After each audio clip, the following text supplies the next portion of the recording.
Hi everyone, I hope you all are doing absolutely amazing. In previous video हमने goodwill chapter पढ़ा था class 12 accountancy का. Let me show you my notes. हमने सारे methods एक एक करके समझे थे. अगर आपको ये वीडियो देखना है, इस वीडियो में मैं टीएस ग्रेवाल के क्वेश्चंस, सारी illustrations we are going to practise, we are going to discuss, we are going to see कि कहाँ कहाँ पे पोटेंशियल मिस्टेक हो सकती है. सबसे पहले अगर आपने ये वाली वीडियो नहीं देखी है गुडविल की, सबसे पहले आप कॉन्सेप्ट्स का वीडियो देखो, वो अराउंड 1 आवर की है. उसके बाद आप इस वीडियो पे आओ, फिर आपका गुडविल वाला चैप्टर पूरा सॉर्ट हो जाएगा and you will score full marks in goodwill chapter. ठीक है, तो हम एग्जाम डे शीट से, जो मेरी एग्जाम डे शीट है, उससे एक बार रिवाइज करते हुए चलेंगे. उसके बाद we are going to see कि क्या इलस्ट्रेशंस में हमसे पूछता है. ठीक है, सबसे पहले मैंने आपको परचेज गुडविल का कॉन्सेप्ट बताया था.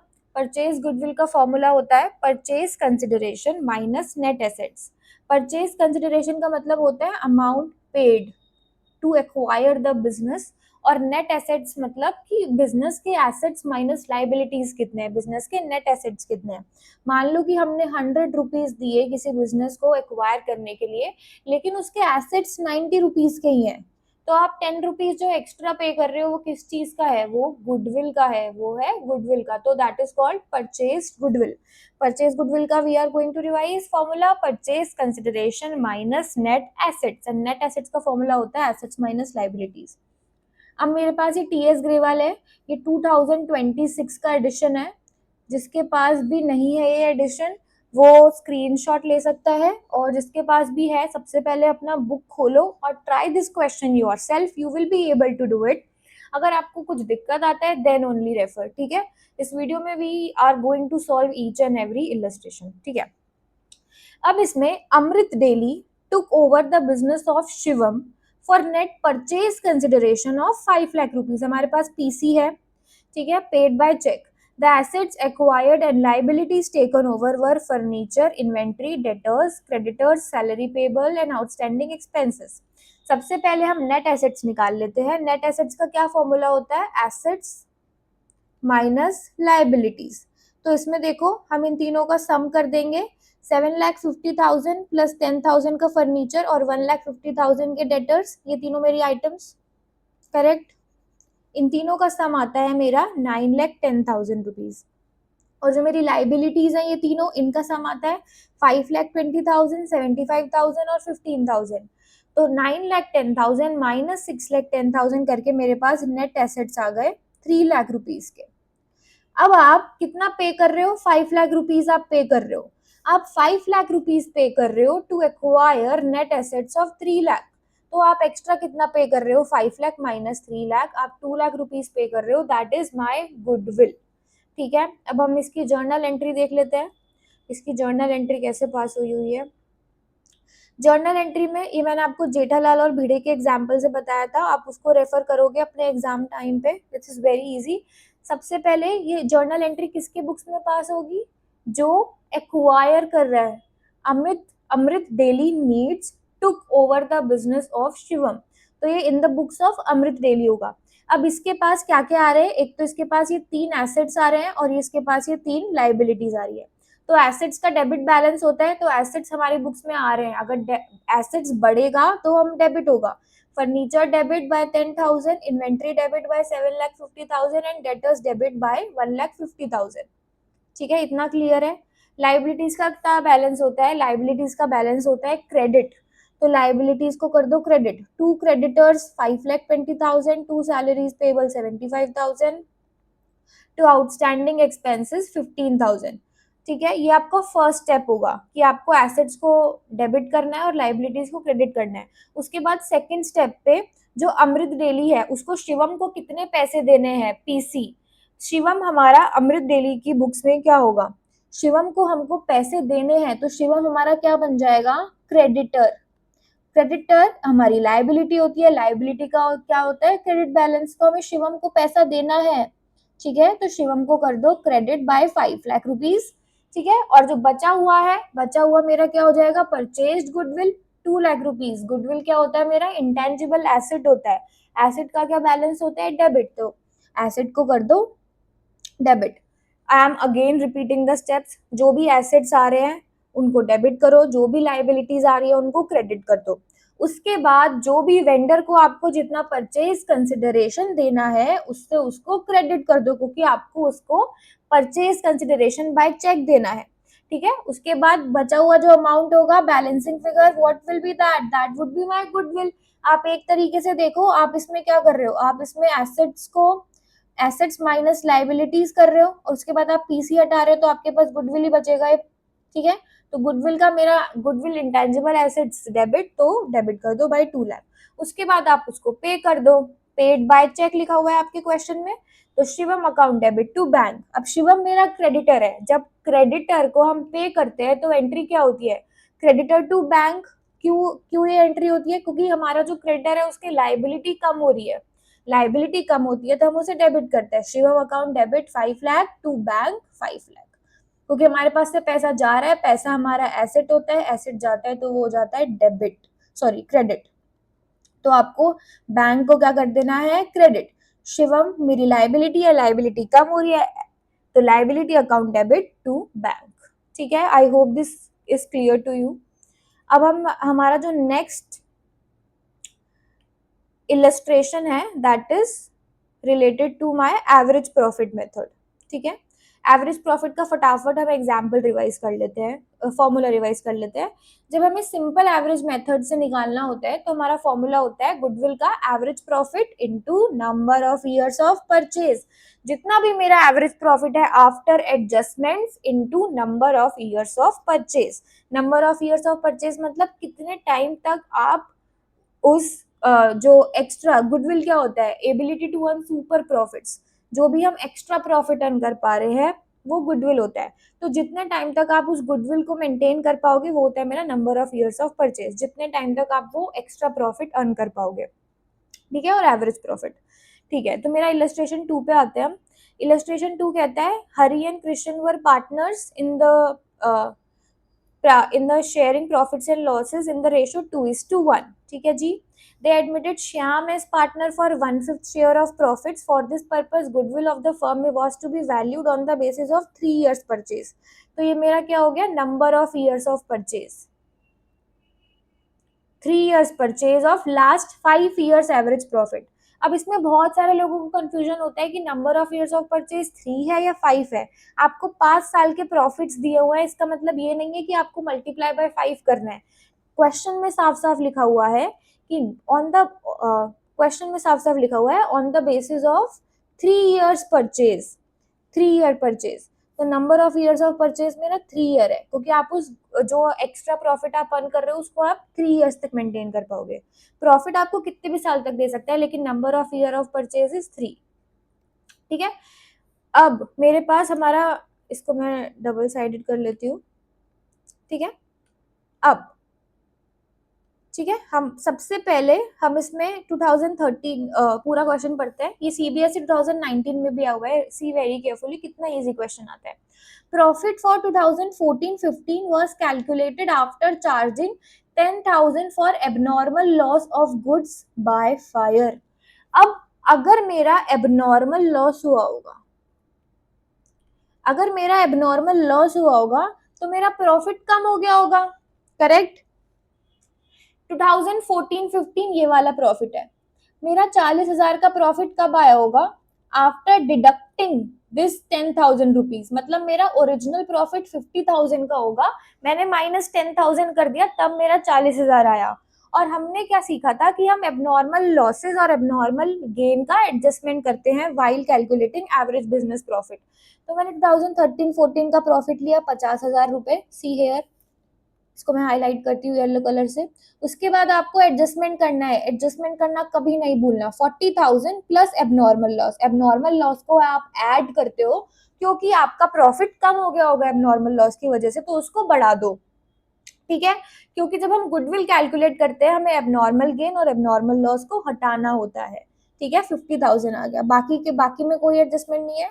2015-16 के में 75,000 रुपीज है, 16-17 के में 25,000 का लॉस है, और 17-18 में 50,000 का प्रॉफिट है।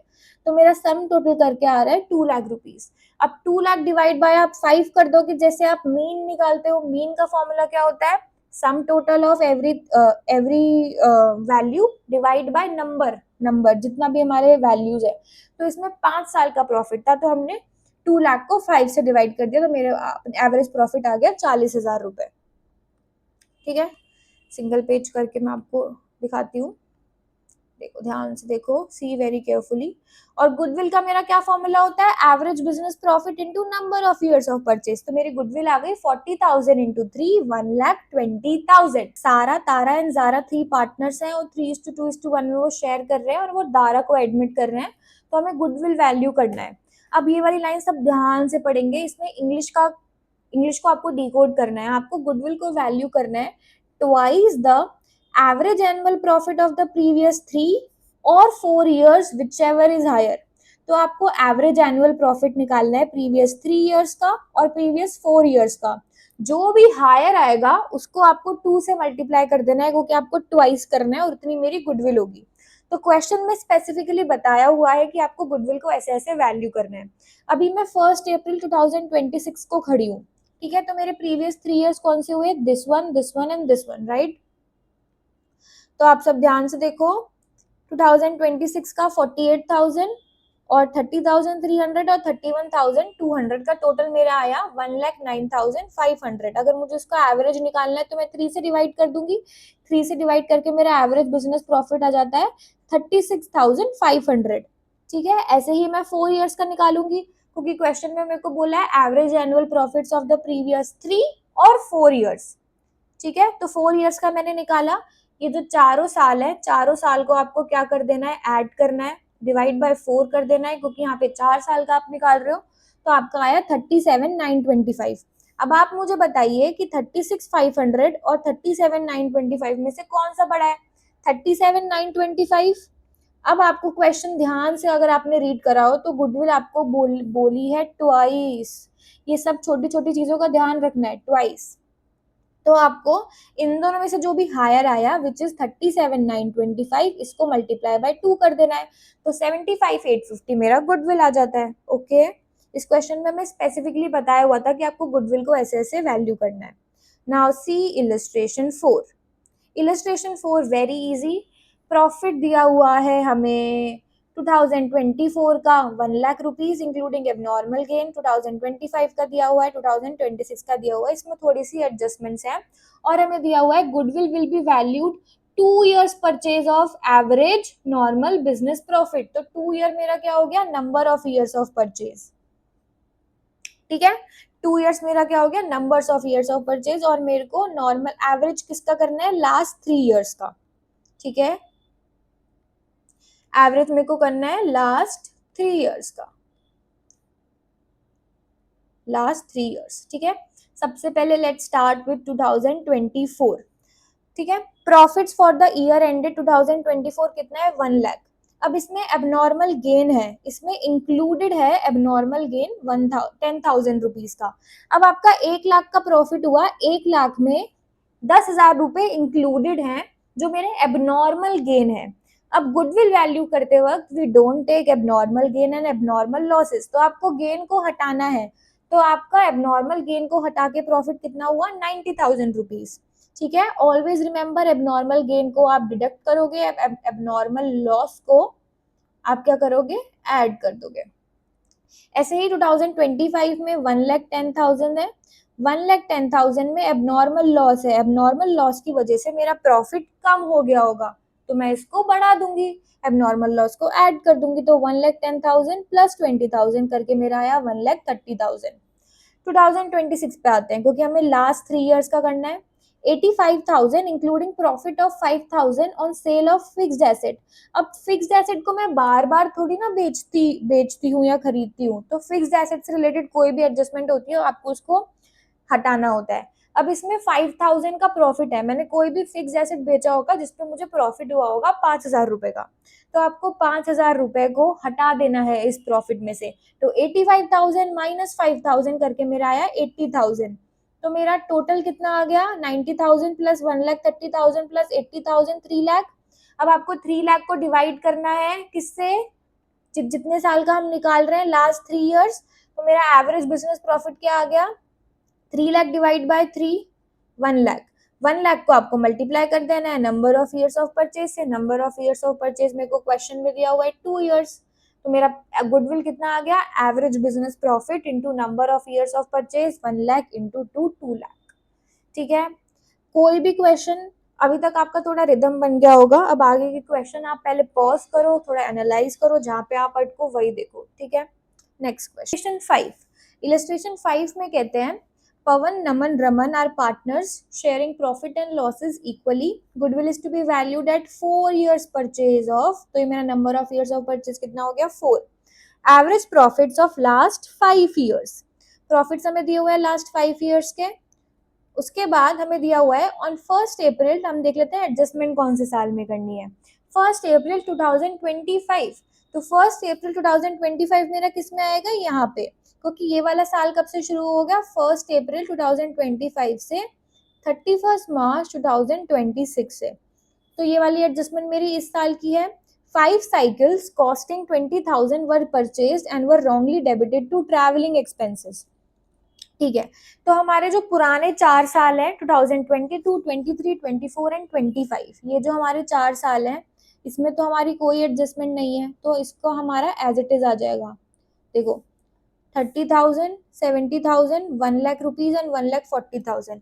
अब ये 2026 के में एडजस्टमेंट है, तो इसका हम देखते हैं ये एडजस्टमेंट करके 85,000 का लॉस कैसे आया।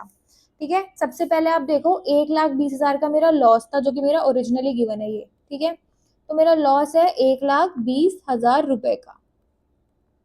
अब ध्यान से देखना, 1 अप्रैल को मैंने 5 साइकिल परचेज करी, जिसकी कॉस्ट कितनी थी, 20,000 रुपए वर परचेज्ड।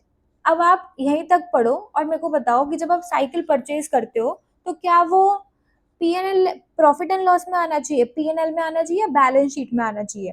देखो जो भी हमारे ऐसे होता है assets like furniture, cycles, plant and machinery, जो भी हम ऐसे एसेट्स परचेज करते हैं ये मेरे बैलेंस शीट में आते हैं। लेकिन उन्होंने क्या करा, वह रॉन्गली डेबिटेड, रॉन्गली इनको डेबिट कर दिया ट्रैवलिंग एक्सपेंस में, मतलब आपने इनको प्रॉफिट एंड लॉस अकाउंट में डाल दिया। अगर आपने 20,000 रुपए प्रॉफिट एंड लॉस अकाउंट में डाले साइकिल खरीदने के ट्रैवलिंग एक्सपेंस में, अगर आपने खर्चा लिख दिया प्रॉफिट एंड लॉस में, तो आपका प्रॉफिट क्या हो गया होगा, कम हो गया होगा। तो आपको प्रॉफिट को बढ़ा देना है। ठीक है, तो ये जो मेरा कैपिटल एक्सपेंडिचर है, ये आप वर्किंग नोट बढ़ाओगे, आप लिखोगे कैपिटल एक्सपेंडिचर रॉन्गली डेबिटेड। ठीक है, capital expenditure wrongly debited in PNL. तो आपका खर्चा, अगर आपने एक्सपेंस ज्यादा लिख दिए होंगे प्रॉफिट एंड लॉस में, अगर मेरे खर्चे ज्यादा होते हैं तो मेरा प्रॉफिट क्या होता है, कम होता है। तो आपको प्रॉफिट को बढ़ा देना है, क्योंकि आपने गलती से आपने खर्चा लिख दिया, तो आपको 20,000 रुपए से अपना प्रॉफिट बढ़ा देना है। ठीक है जी, अब ध्यान से देखो, depreciation on cycles was to be charged at 25% per annum. अब जब आपने रिवेन्यू, ये जो हम पीएनएल में एक्सपेंसेस लिखते हैं वो होते हैं हमारे रिवेन्यू एक्सपेंडिचर, और जो हम बैलेंस शीट में लिखते हैं वो होते हैं हमारे कैपिटल एक्सपेंडिचर। ठीक है, अगर ये जो साइकिल्स हैं, साइकिल्स पे डेप्रीसिएशन भी लगना चाहिए। अब मैंने डेप्रीसिएशन नहीं लगाया, तो डेप्रीसिएशन, जब मैं डेप्रीसिएशन लिखूंगी एक्सपेंस साइड तो मेरा प्रॉफिट कम हो जाएगा। मैंने डेप्रीसिएशन लगाया ही नहीं, क्योंकि मैंने उसको रिवेन्यू एक्सपेंडिचर मान लिया। अब हमें डेप्रीसिएशन भी लगाना पड़ेगा। मैं फिर से बता रही हूँ, हमने इसको ट्रैवलिंग एक्सपेंस मान लिया, अब हम एक्सपेंसेस पे थोड़ी डेप्रीसिएशन लगाते हैं, तो हमें डेप्रीसिएशन चार्ज करना है, was to be charge 25% per annum. तो 20,000 का 25% कितना होगा, 20,000 का 25% होगा 5,000 रुपीज। तो आपको 5,000 रुपीज एक्सपेंस साइड लिखने हैं, जो आपने अभी नहीं लिखे, तो आपको डेप्रीसिएशन लिखना है अब इसमें, डेप्रीसिएशन 5,000 रुपीज। और ये डेप्रीसिएशन अगर आप चार्ज करोगे तो आपका प्रॉफिट कम हो जाएगा। ठीक है, जब भी ये वाली एडजस्टमेंट आती है, तो अगर आप इस साइड प्लस कर रहे हो, ये 20,000 को आप प्लस कर रहे हो, तो आप इसको लेस ही करोगे। ठीक है, अभी हम नेक्स्ट क्वेश्चन में देखेंगे, जब रिवेन्यू एक्सपेंडिचर को कैपिटल में डाल दिया, इसमें आपको कैपिटल एक्सपेंडिचर जो आपकी साइकिल है उसको आपने रिवेन्यू पीएनएल में डाल दिया। ठीक है, नेक्स्ट एग्जाम्पल में वो भी आएगा। तो आपको ऑपोजिट करना है, I am explaining again this logic. अगर डेप्रीसिएशन आपको चार्ज करना था और आपने चार्ज नहीं करा, आपको एक्सपेंस लिखना था लेकिन आपने एक्सपेंस नहीं लिखा, तो आपका प्रॉफिट ज्यादा आया होगा, आपको प्रॉफिट कम कर देना। आप मान लो कि आपने खर्चा लिखना भूल गए। अगर आप खर्चा लिखना भूल गए तो आपका प्रॉफिट कम हो गया होगा, आपको उसको बढ़ा देना है। ठीक है। Due to an accident in the factory on 15 October 2025। अब एक्सीडेंट हो गया फैक्ट्री में। एक्सीडेंट होना क्या होता है? एबनॉर्मल। एबनॉर्मल चीज होती है ना। एक्सीडेंट हमारा बार बार थोड़ी होता रहता। अब हमारा एक्सीडेंट हो गया फैक्ट्री में जिसकी वजह से मशीन डैमेज हो गई और 20,000 रुपए का खर्चा हो गया। तो ये मेरा क्या है? Abnormal loss. एबनॉर्मल लॉस, क्योंकि ये बार बार तो नहीं होता। तो एबनॉर्मल लॉस की वजह से मेरा प्रॉफिट क्या हो गया होगा? कम हो गया होगा। तो मुझे प्रॉफिट को अब सही कर देना है, तो मैं उसे बढ़ा दूंगी। तो मुझे 20,000 रुपए बढ़ा देना है। एबनॉर्मल लॉस को हम हमेशा ऐड करते हैं, एबनॉर्मल लॉस। तो जब आप इसका टोटल करोगे तो आपका नेगेटिव का 85,000 आएगा। तो आपका करेक्ट लॉस मेरा 85,000 का है। ठीक है। नेगेटिव का 1,20,000 प्लस 20,000 करके आया 1,00,000 रुपीज नेगेटिव का। 1,00,000 रुपीज नेगेटिव का माइनस 5,000, तो आ गया मेरा नेगेटिव का 1,05,000। अब आपको इसमें प्लस 20,000 कर देना है, तो नेगेटिव का 85,000। आप पहले ऐसे भी कर सकते हो कि आप पहले इन दोनों को ऐड कर लो, 20,000 और 20,000, तो मेरा पॉजिटिव का 40,000 है और नेगेटिव का मेरा 1,25,000 है। तो नेगेटिव का 1,25,000 प्लस 40,000, तो मेरा नेगेटिव का 85,000 आ गया। ठीक है। तो इन इन पांचों को ऐड करके मेरा टोटल नॉर्मल बिजनेस प्रॉफिट आता है 2,55,000। ठीक है। अब आप 2,55,000 को डिवाइड कर दोगे 5 से, क्योंकि मेरा नंबर ऑफ ईयर्स कितने हैं?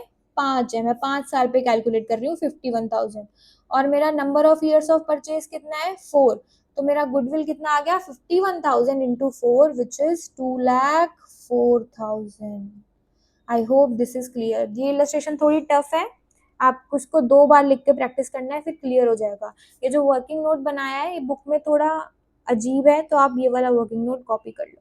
आपका लॉस था 1,20,000 का। अब आपने कैपिटल एक्सपेंडिचर को गलती से P&L में डाल दिया, उसकी वजह से आपका प्रॉफिट गलत आया होगा, तो मैं इसको ऐड कर दूंगी। डेप्रीसिएशन आपने चार्ज नहीं करा जिसकी वजह से प्रॉफिट बढ़ गया होगा, तो प्रॉफिट को कम कर दो, 5,000 रुपीज कर दो। एबनॉर्मल लॉस की वजह से मेरा प्रॉफिट कम आया होगा, उसको बढ़ा दो, तो मैंने ऐड में लिखा है 20,000। तो मेरा करेक्टेड आ गया 85,000 का लॉस। ठीक है। I hope this is clear to you. अब हम नेक्स्ट पे आते हैं, इलस्ट्रेशन 6 पे। ठीक है। इलस्ट्रेशन 6 भी कुछ ऐसी ही है। ठीक है। इलस्ट्रेशन 6 में आपको goodwill is to be valued at 2 years purchase of average profit of last 4 years। तो मेरा number of years of purchase क्या है? 2 years। Average profit of last 4 years मेरे को ये सारे दिए हुए हैं। ठीक है। ठीक है। अब हम फर्स्ट पढ़ते हैं। ठीक है। 2023 31 मार्च 2023 से रिलेटेड मेरी एडजस्टमेंट है।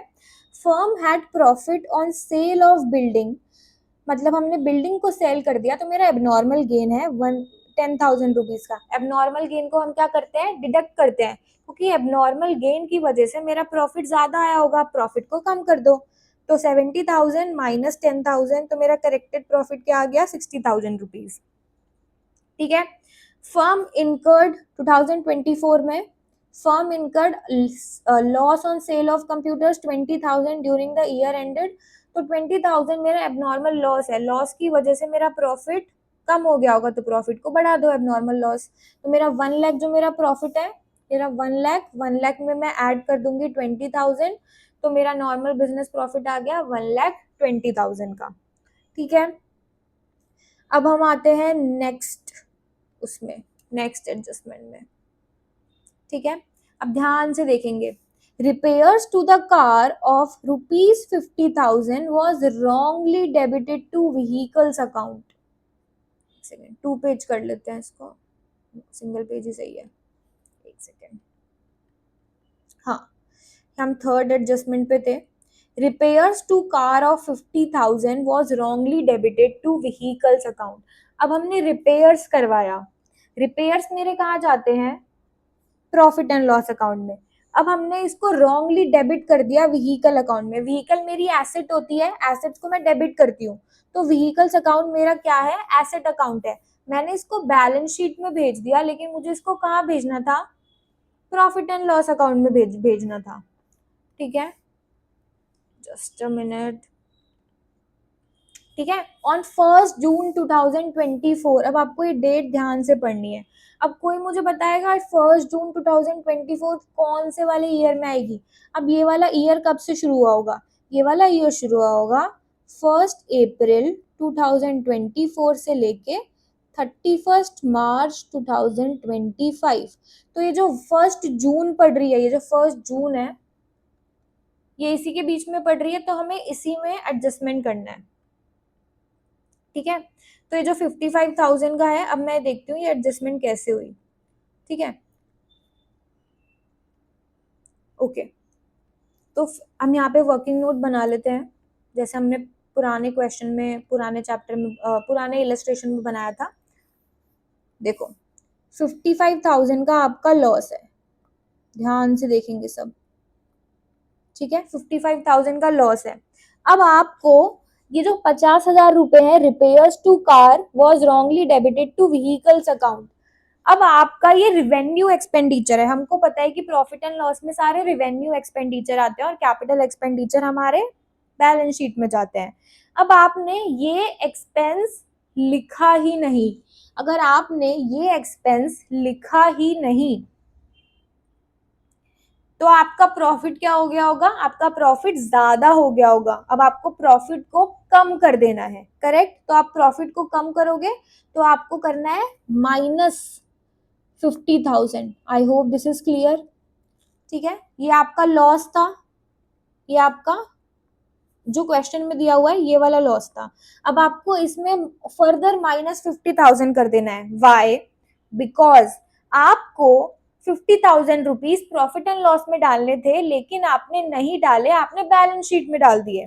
अगर आपने कोई खर्चा लिखा ही नहीं, if you have not written some expenditure, तो आपका प्रॉफिट ज्यादा आया होगा। अब आपको प्रॉफिट को कम कर देना है, तो मैंने कर दिया -50,000। ठीक है, depreciation was charged on vehicles 12% per annum on straight line method। अगर आप कुछ रिपेयर्स कराते हो तो क्या आप उस पर डेप्रीसिएशन चार्ज करते हो? नहीं, आपको डेप्रीसिएशन चार्ज नहीं करना था, क्योंकि ये मेरा रिवेन्यू एक्सपेंडिचर है। आपने छोटा मोटा कुछ रिपेयर करवाया कार में, अब ये तो नहीं है ना कि आप उस रिपेयर्स पे भी डेप्रीसिएशन चार्ज करोगे। डेप्रीसिएशन आपने चार्ज कर दिया 12% के हिसाब से स्ट्रेट लाइन मेथड। तो आपने 10 महीने का, अगर आप जून से काउंट करो तो आपने 10 मंथ्स का डेप्रीसिएशन चार्ज कर दिया। अप्रैल मई को हटा दो। तो अगर आप देखो 50,000 इंटू 12% इंटू 10/12, क्योंकि आपने 10 महीने का चार्ज कर दिया, इंटू 12% इंटू 10/12, तो आपने 5,000 रुपीज का डेप्रीसिएशन चार्ज कर दिया। अब depreciation is my expense, depreciation मेरा क्या है, एक्सपेंस है। अब मैंने एक्सपेंस लिख दिया, लेकिन वो मुझे लिखना ही नहीं था। अगर आपने खर्चे लिख दिए तो आपका प्रॉफिट क्या हो गया होगा, खर्चे लिखने की वजह से आपका प्रॉफिट कम हो गया होगा। अब आपको प्रॉफिट को बढ़ा देना है। और मैंने आपको एक ट्रिक बताई थी, जो आप ये रिपेयर्स का करते हो उसका आपको उल्टा कर देना है। तो यहाँ पे आप नेगेटिव कर रहे हो ना, यहाँ पे आप माइनस कर रहे हो, तो आपको अब पॉजिटिव का कर देना है डेप्रीसिएशन। तो आपको अब 5,000 रुपीज यहाँ पे पॉजिटिव का कर देना है। वाई? बिकॉज डेप्रीसिएशन आपको व्हीकल्स पे चार्ज नहीं करना था, क्योंकि वो रिपेयर्स थे। ठीक है, अब आपने डेप्रीसिएशन चार्ज कर दिया, आपने लिख दिया है, क्योंकि आप उसको बैलेंस शीट में लेके चले गए व्हीकल्स अकाउंट में। अगर वो बैलेंस शीट में गया होगा तो आपने उस पर डेप्रीसिएशन चार्ज करा होगा, लेकिन आपको उसको करना ही नहीं था। आपने फालतू का खर्चा लिख दिया, लेकिन वो आपको लिखना ही नहीं था। आप खर्चे को हटा दो तो आपको प्रॉफिट को बढ़ाना पड़ेगा 5,000 रुपीज से। 5,000 की कैलकुलेशन समझ में आई? 50,000 इंटू 12% इंटू 10/12। अब अगर आप इसका टोटल करोगे तो आपके पास आ जाएगा माइनस का 1,00,000 रुपीज, मतलब 1,00,000 रुपीज का लॉस। ठीक है, नेगेटिव का 55,000 एंड नेगेटिव का 50,000, तो मेरा नेगेटिव का 1,05,000 हो गया। अब आपको प्लस कर देना है 5,000, तो नेगेटिव का 1,00,000 रुपीज। तो मेरा नेगेटिव का 1,00,000 आ गया। ये जो मेरी दो एडजस्टमेंट्स हैं, ये वाली दो एडजस्टमेंट्स, ये वाली दो adjustment you can see green colour से, इसको करके 45,000 आता है मेरा एडजस्टमेंट्स का। तो 55,000 नेगेटिव का और 45,000 नेगेटिव का, तो 1 लाख मेरा नॉर्मल बिजनेस प्रॉफिट आ गया। ठीक है, अब हम 2026 का दिया हुआ है 1,44,000। अब आपने ये जो डेप्रीसिएशन चार्ज करा है 31 मार्च ईयर एंडिंग 2025 में, तो आपने 2026 में भी डेप्रीसिएशन चार्ज करा होगा, लेकिन वो आपको डेप्रीसिएशन चार्ज नहीं करना था। आपने डेप्रीसिएशन का एक्सपेंस लिख दिया, लेकिन वो आपको नहीं लिखना था। अब अगले साल में तो आपने पूरे, पिछले साल में आपने 10 महीने पे चार्ज करा था, इस साल में आपने 50,000 को पूरे, कितना रेट है हमारा डेप्रीसिएशन का, 12%। तो आपने 50,000 इंटू 12% करके डेप्रीसिएशन चार्ज करा होगा। 50,000 इंटू 12% मेरा आता है 6,000, लेकिन आपको 6,000 का एक्सपेंस नहीं लिखना था। ये एक्सपेंस लिख के मेरा प्रॉफिट कम हो गया, तो मैं अपने प्रॉफिट को बढ़ा दूंगी। तो 1,44,000 प्लस 60,000 करके मेरा आ गया 1,50,000। I hope this is clear. ठीक है, मैंने बहुत डिटेल में टाइम लेके समझाया है। अगर आपको नहीं समझ में आया है, एक दो बार ध्यान से सुनो, पक्का आ जाएगा। ठीक है, ये चारों का मैं सम करूंगी। 2,30,000 divide by number of years 57,500। 57,500 को मैं मल्टीप्लाई कर दूंगी 2 से, क्योंकि मेरा number of years of purchase 2 है। तो मेरा गुडविल कितना आ गया, 1,15,000। ठीक है, number of years of purchase का मेरा ये दिया हुआ 2 ईयर्स। ठीक है, I hope this is clear. अगर आपको नहीं समझ में आया, कुछ भी हल्की सी दिक्कत है, आप कमेंट सेक्शन में भी लिख सकते हो। I will surely try to explain you. वैसे आपको समझ में आ गया होगा। ये इसमें एक्सप्लेनेशन दी हुई है। Repairs that should have been debited to P&L as expense but accounted as capital expenditure, तो मेरा लॉस टू इंक्रीज बाय 50,000, और जो डेप्रीसिएशन मैंने रॉन्गली डेबिट कर दिया है उसकी वजह से मेरा प्रॉफिट कम हो गया होगा, तो प्रॉफिट को आपको बढ़ाना है। ठीक है, तो ये मैं आपको ऑलरेडी समझा चुकी हूँ। Illustration 7 is related to weighted average method. ठीक है, तो वेटेड एवरेज प्रॉफिट का क्या फॉर्मूला होता है? जैसे सिंपल एवरेज प्रॉफिट का क्या फॉर्मूला होता है? Average profit into number of years of purchase. Weighted average का क्या फॉर्मूला होता है? Weighted average profit into numbers of years of purchase. ठीक है, तो आपको इसमें प्रॉफिट्स दिए हुए हैं 40,000, 48,000, 60,000, 50,000, 36,000। तो आपने एक कॉलम में ये लिख लिया, ठीक है, एज इट इज। और आपको वेट्स दिए हुए हैं 1 2 3 4 5, तो वेट्स को आपको लिख लेना है अगले कॉलम में। ठीक है, फिर आपका नेक्स्ट कॉलम बनेगा प्रॉफिट्स इनटू वेट्स। इसके डिटेल्ड एक्सप्लेनेशन के लिए please refer to my video, लेकिन आपको इसमें से भी समझ में आ जाएगा। तो बेसिकली इस मेथड में 3 years purchase of weighted average profits after assigning weights. तो आपको number of years of purchase 3 दिया हुआ है। जब ये भी वेटेड एवरेज से बोलता है तो आपको प्रॉफिट्स दिए होते हैं और आपको वेट्स दिए होते हैं, करेक्ट। उसके बाद आपको प्रॉफिट्स इनटू वेट करके, जैसे 40,000 इंटू 1 करके 40,000 आया, 48,000 इंटू 2 करके 96,000 आया, एंड सो ऑन। आपको टोटल करना होता है। Total of weighted normal business profit 6,96,000 आया, और आपको टोटल ऑफ वेट्स करना होता है, तो आपके पास वेटेड एवरेज प्रॉफिट आ जाता है। इसमें आपको डिवाइड बाय 5 नहीं कर देना है, यहाँ पे आपको टोटल ऑफ वेट से डिवाइड करना होता है। सबसे पहले आप, मेरे पास प्रॉफिट्स हैं, मेरे पास वेट्स हैं, ये मेरे क्वेश्चन में गिवन है। मेरा एक कॉलम बनेगा वेटेड बिजनेस प्रॉफिट्स का, आपको वेट से मल्टीप्लाई करना है। जो भी टोटल आएगा इस वाले कॉलम का, इसको आपको डिवाइड बाय कर देना है सम टोटल ऑफ वेट से। तो मेरा weighted average normal business profit आया 6,96,000 डिवाइड बाय 15। ठीक है, यहाँ पे आप स्टार मार्क करोगे कि आपको डिवाइड बाय 5 नहीं कर देना है, क्योंकि अभी तक मैं, जितने मेरे साल थे, यहाँ पे 5 साल है, तो मैं 5 से डिवाइड करती हुई आ रही थी, लेकिन आपको ऐसा नहीं करना है। आपको वेट से, टोटल ऑफ वेट से डिवाइड करना है। उसके बाद नॉर्मल, जो भी मेरा वेटेड एवरेज प्रॉफिट आया उसको मुझे multiply by number of years of purchase कर देना है, जो मेरा 3 दिया हुआ है क्वेश्चन में। ठीक है, मेरा basis of 3 years purchase of weighted average profit. ठीक है, तो अभी तक let's revise the formulas again. Simple average profit में हम क्या कर रहे थे? Average profit into number of years of purchase. Average profit में कैसे निकाल रही थी? सबसे पहले मैं सारी एडजस्टमेंट्स कर रही थी, डिवाइड बाय जितने भी मेरे ईयर्स हैं, into number of years purchase करके मेरी गुडविल आ गई। वेटेड एवरेज प्रॉफिट में weighted average profit into number of years of purchase. ठीक है, नाउ इलस्ट्रेशन 8 इज इलस्ट्रेशन 8 हम करते हैं। इसमें जो भी हमने अभी देखा था रिपेयर्स वाला, वही कॉन्सेप्ट है। ठीक है, just give me a minute, let me drink water. ठीक है, तो Raman Pawan are partners sharing profits equally, they admit Luv into partnership.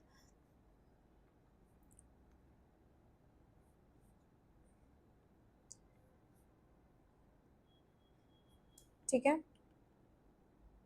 ये वाला मेरा क्वेश्चन है, इसको हम देखते हैं। इलस्ट्रेशन 8। ठीक है, रमन पवन आर पार्टनर्स हैं, तो इनका प्रॉफिट्स हमें दिए हुए हैं। Goodwill is to be valued at 2 years purchase, तो मेरा number of years of purchase 2 हो गया। सबसे पहले आप जो भी क्वेश्चन है आपका, जो भी इंफॉर्मेशन है उसको आप लिखते चला करो। और मुझे वेट्स दिए हुए हैं 1 2 3 4। 2023 का वेट 1 है, 2024 का 2 है, एंड 2025 का 3 है, 2026 का 4 है। ठीक है, इसमें गड़बड़ मत कर देना कि 2026 का आपने 1 लिख दिया। 1 2 3 4 रिस्पेक्टिवली, मतलब 1 2023 का है, 2 2024 का है। ठीक है, इलस्ट्रेशन 7 में हमारे पास कोई भी एडजस्टमेंट नहीं थी, हमें सीधा प्रॉफिट्स को वेट से मल्टीप्लाई करना था। इलस्ट्रेशन 8 में मेरे पास थोड़ी सी एडजस्टमेंट्स करनी है। 2023 के प्रॉफिट में एक एडजस्टमेंट करनी है एबनॉर्मल गेन की। अभी तक एबनॉर्मल गेन की आपको समझ में आ गई होगी कि एबनॉर्मल गेन को हम डिडक्ट कर देते हैं। तो 70,000 माइनस 10,000 करके मेरा 2023 का प्रॉफिट आ गया, नॉर्मल बिजनेस प्रॉफिट। तो 70,000 माइनस 10,000, तो मेरा नॉर्मल बिजनेस प्रॉफिट आ गया 60,000 का। ठीक है, यहाँ पे मैंने वेट्स लिख लिए। जो भी ये वाला कॉलम आएगा, ये मेरी एडजस्टमेंट्स है। एडजस्टमेंट्स आपको हमेशा करनी होती है, वेटेड एवरेज में भी और नॉर्मल एवरेज में भी।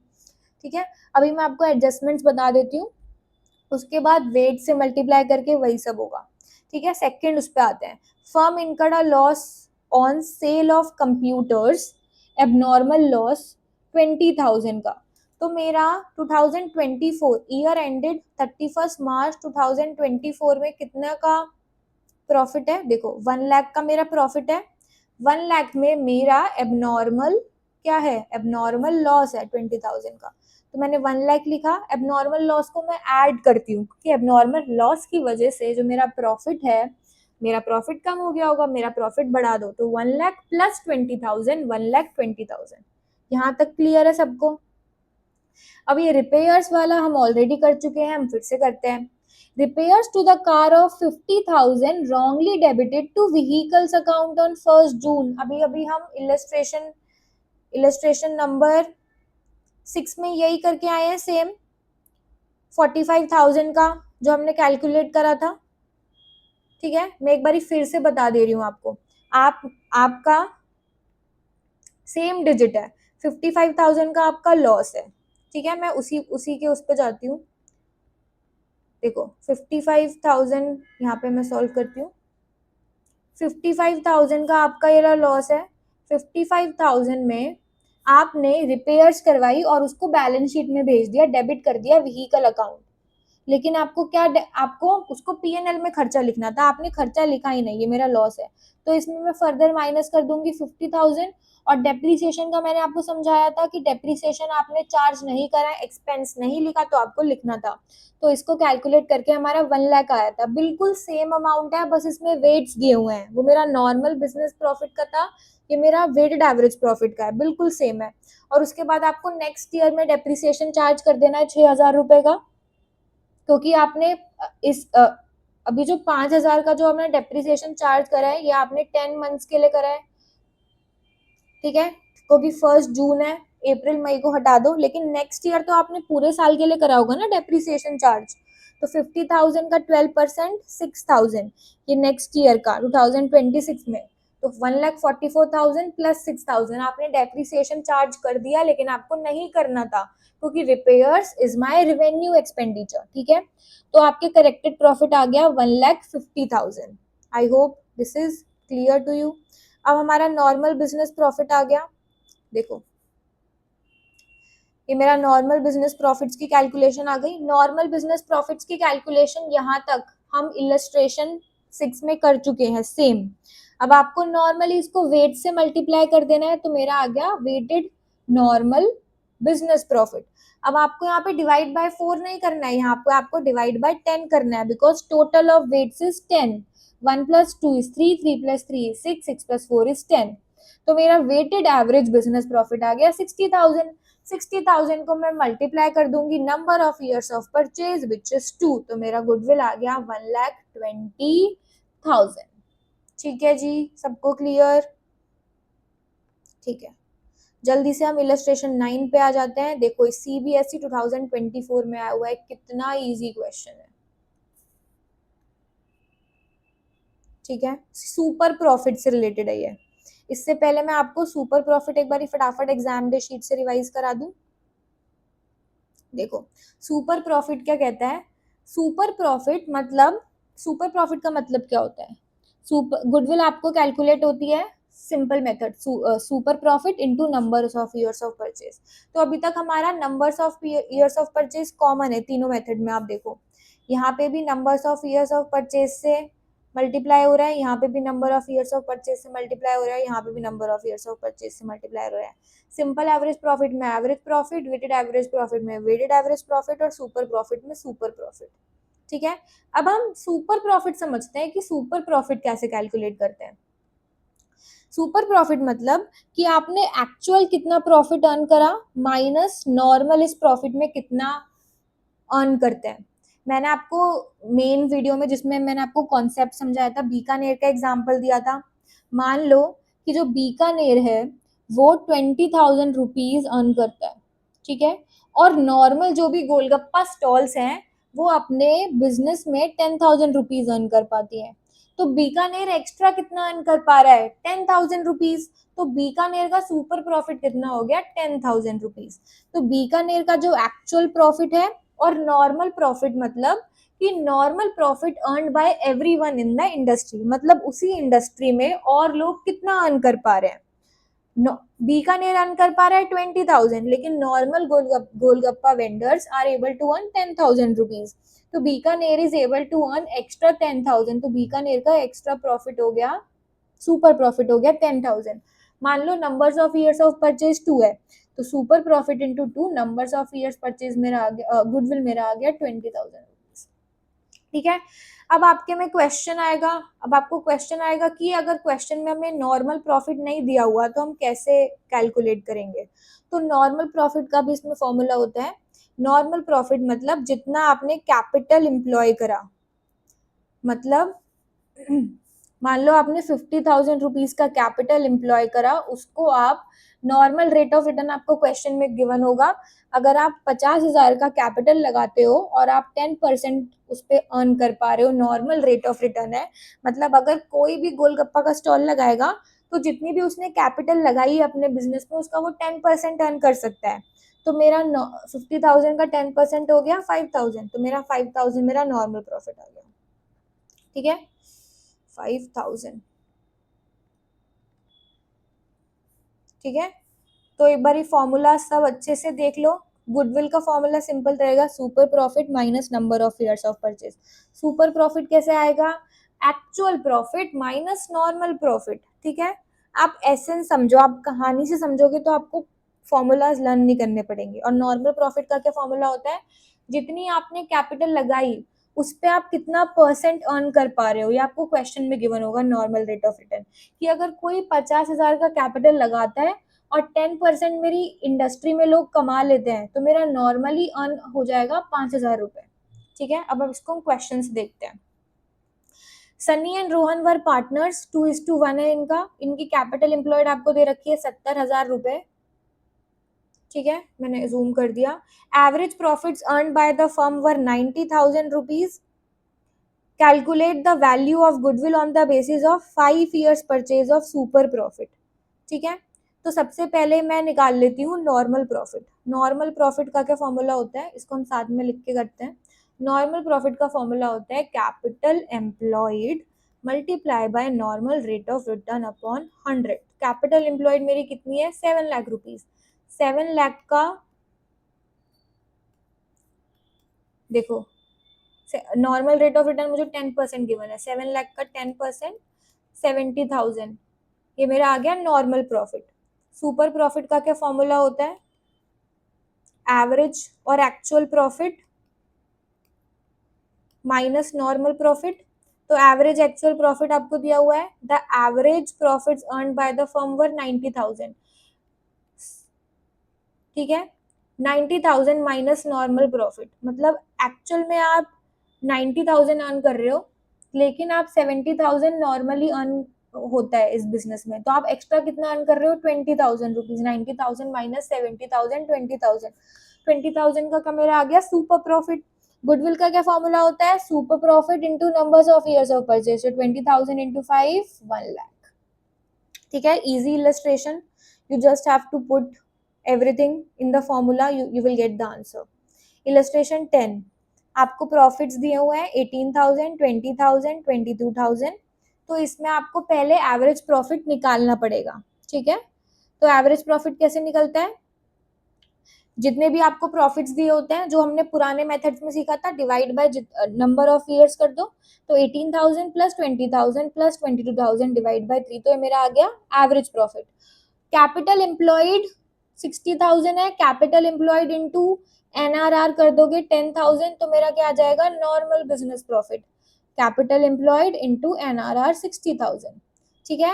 एवरेज बिजनेस प्रॉफिट 20,000 है और नॉर्मल बिजनेस प्रॉफिट 6,000 है।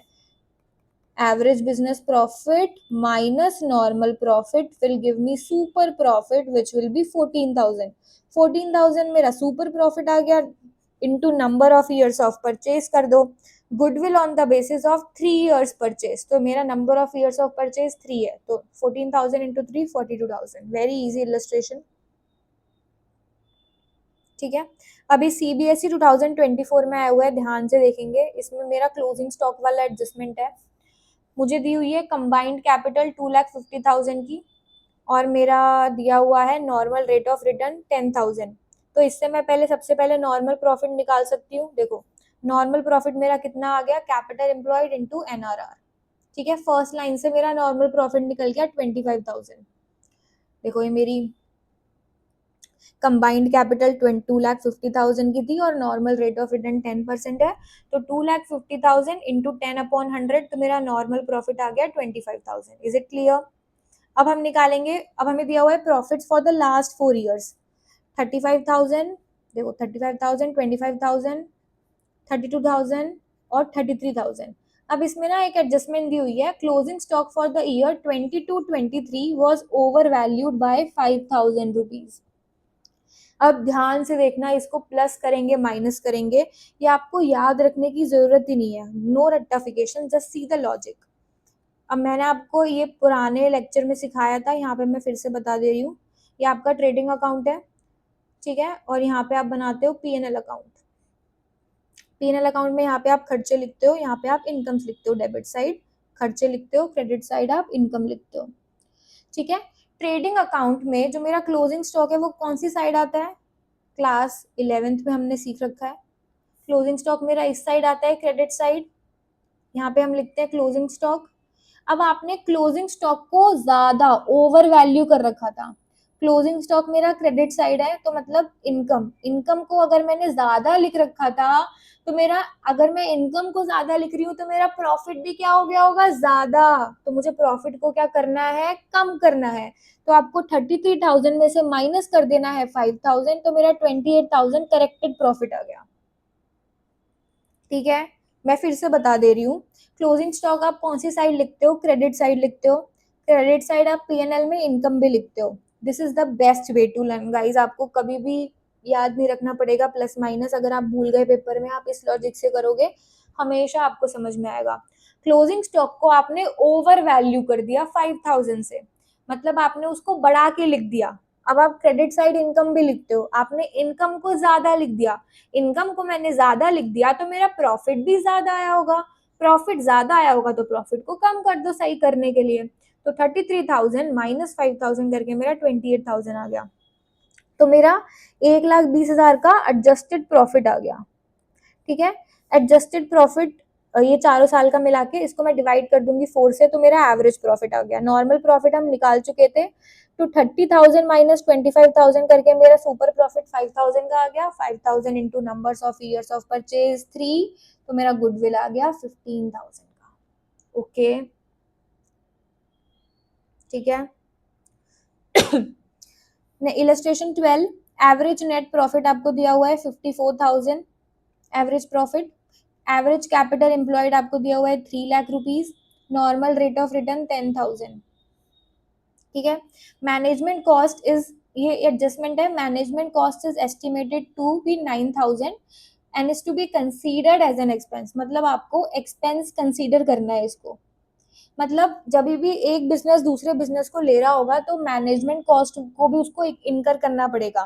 तो ये जो मेरा 54,000 है, इसमें से मेरे को माइनस करना पड़ेगा 9,000। अब इसका मैं आपको लॉजिक बताती हूँ। जब भी एक बिजनेस दूसरे बिजनेस को ले रहा होता है, तो मान लो कि वो उसके कुछ एम्प्लॉयज को भी ले रहा होता है, तो उसको फ्यूचर की जो कॉस्ट होती है वो अकाउंट फॉर करनी पड़ती है। अब होम डिपॉट जो आपको दिया हुआ है, average net profit of home depot expected in future 54,000। वो फ्यूचर में 54,000 तो कमा लेगा, लेकिन मैनेजमेंट को भी आपको 9,000 रुपए देने पड़ेंगे। Read the line carefully. Management cost is estimated to be 9,000 per annum and is to be considered as an expense. मतलब उसको हमें एक्सपेंस कंसीडर करना है।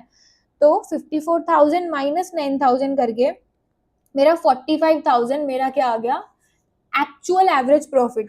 अब आप इसमें से माइनस कर दो नॉर्मल प्रॉफिट। नॉर्मल प्रॉफिट कैसे आएगा, 3 लाख की मेरी कैपिटल एम्प्लॉयड है, multiply by 10%, 30,000। 45,000 minus 30,000 normal profit, super profit 15,000 मेरा आ गया। 15,000 को आप मल्टीप्लाई कर दोगे 2 से। Goodwill is to be calculated on the basis of 2 years purchase, ठीक है। 50,000 इंटू 2, 30,000 करके मेरा आ जाएगा मेरा गुडविल का सुपर प्रॉफिट, ठीक है। Goodwill on the basis of super profit, ठीक है। Illustration 13, average profit earn by firm is 75,000 which includes under valuation of stock 5,000 rupees on average basis. तो आपको एक क्लोजिंग स्टॉक मानना है, ठीक है। अब देखो, मैंने आपको जैसे बताया था उसी बेसिस पे मैं आपको बताती हूँ। ये मेरा ट्रेडिंग अकाउंट है। ट्रेडिंग अकाउंट पे आप क्लोजिंग स्टॉक किस साइड लिखते हो, ये मेरा पीएल अकाउंट है। क्लोजिंग स्टॉक आप यहाँ पे लिखते हो। अब आपने क्लोजिंग स्टॉक को कम लिख दिया, मतलब आपने इनकम, यहाँ पे मेरा पीएनएल में इसके नीचे इनकम आता है, क्लोजिंग स्टॉक को अंडर वैल्यू कर दिया, मतलब क्लोजिंग स्टॉक को कम लिख दिया। तो आपने इनकम्स कम लिख दी। अगर आपने अपनी इनकम्स कम लिखी है तो मेरा प्रॉफिट भी कम आया होगा। प्रॉफिट को सही करने के लिए प्रॉफिट बढ़ा देंगे। 75,000 प्लस 5,000 करके मेरा सही प्रॉफिट आ गया 80,000 रुपीज। सबको समझ में आया, ठीक है। तो अंडर वैल्यूएशन ऑफ स्टॉक में आपने प्लस कर दिया 5,000 रुपीज, तो मेरा करेक्ट प्रॉफिट आ गया 80,000। कैपिटल इन्वेस्टेड दिया हुआ है, इसको आप नॉर्मल रेट ऑफ रिटर्न से मल्टीप्लाई करोगे तो मेरा नॉर्मल बिजनेस प्रॉफिट आ जाएगा 7 लाख का 7%, 49,000। 80,000 माइनस 49,000 करके मेरा सुपर प्रॉफिट आएगा 31,000। और गुडविल को आपको 5 टाइम्स ऑफ सुपर प्रॉफिट कर देना है। तो 31,000 इंटू 5, 1,55,000 का मेरा गुडविल आ गया। I hope this is clear. This is very easy. ठीक है, ओके। ऊपर वाले क्वेश्चन में हमारा क्या था, अंडर वैल्यूएशन ऑफ स्टॉक, तो हमने ऐड करा था। अब इसमें आप मेरे को बताओगे कैसे करेंगे। एवरेज प्रॉफिट आपको दिया हुआ है 2,50,000 और ओवर वैल्यूएशन ऑफ स्टॉक। हमेशा ओपनिंग स्टॉक, अगर क्लोजिंग स्टॉक ओपनिंग स्टॉक नहीं लिखा हो तो आपको उसको क्लोजिंग मान के करना है। अब इसको हम बिना लिखे करेंगे, विजुअलाइज करके, ठीक है। क्लोजिंग स्टॉक को हम लिखते हैं क्रेडिट साइड, और क्रेडिट साइड हम क्या भी लिखते हैं, इनकम्स। अब आपने ओवर वैल्यू कर दिया क्लोजिंग स्टॉक, मतलब आपने इनकम्स को ज्यादा लिख दिया। इनकम्स को ज्यादा लिखने की वजह से आपका प्रॉफिट क्या होगा, ज्यादा होगा। प्रॉफिट को कम कर दो, क्योंकि आपको प्रॉफिट को सही कर देना है। तो मैं माइनस कर दूंगी 25, 2,50,000 minus 10,000, 2,40,000। Capital invested 14 lakh, normal rate of return 15%। तो 14 लाख इंटू 15% करके मेरा आ गया नॉर्मल बिजनेस प्रॉफिट 2,40,000 माइनस 2,10,000 करके सुपर प्रॉफिट आ जाएगा, 30,000 का मेरा आ गया super profit, into number of years कर दो 4 टाइम्स ऑफ सुपर प्रॉफिट, तो मेरा आ गया गुडविल 1,20,000। Illustration 14 also done. ठीक है, अब हम करते हैं इलस्ट्रेशन 15। ठीक है जी, अब इसमें ना थोड़ा बैक कैलकुलेशन है। इलस्ट्रेशन 15 में फर्म के एसेट्स हैं आपके 3 लाख रुपीज के, including cash of 5,000 rupees, partners capital 2 lakh की दी हुई है, reserve being the rest. If normal rate of return is 10% and goodwill of the firm is valued at 2 lakh rupees, मतलब आपको इसमें गुडविल दी हुई है और आपसे कुछ और पूछा है। अब देखते हैं क्या पूछा है। गुडविल, अगर आप इस लाइन को केयरफुली रीड करो, goodwill of the firm is valued at two lakh, मतलब गुडविल दी हुई है आपको 2 लाख, और 4 year purchase of super profit, मतलब 4 ईयर्स आपका क्या है, number of years of purchase. तो इसमें हमें एवरेज बिजनेस प्रॉफिट फाइंड करना है। सबसे पहले हम गुडविल का फॉर्मूला लिख देते हैं और देखते हैं कि हम हमारे पास क्या क्या है। अगर हम गुडविल का फॉर्मूला लिख दे रहे हैं तो हम, गुडविल का फॉर्मूला क्या होता है, super profit into number of years of purchase. क्या मेरे पास गुडविल है 2 लाख रुपीज, ये मेरे पास गुडविल है।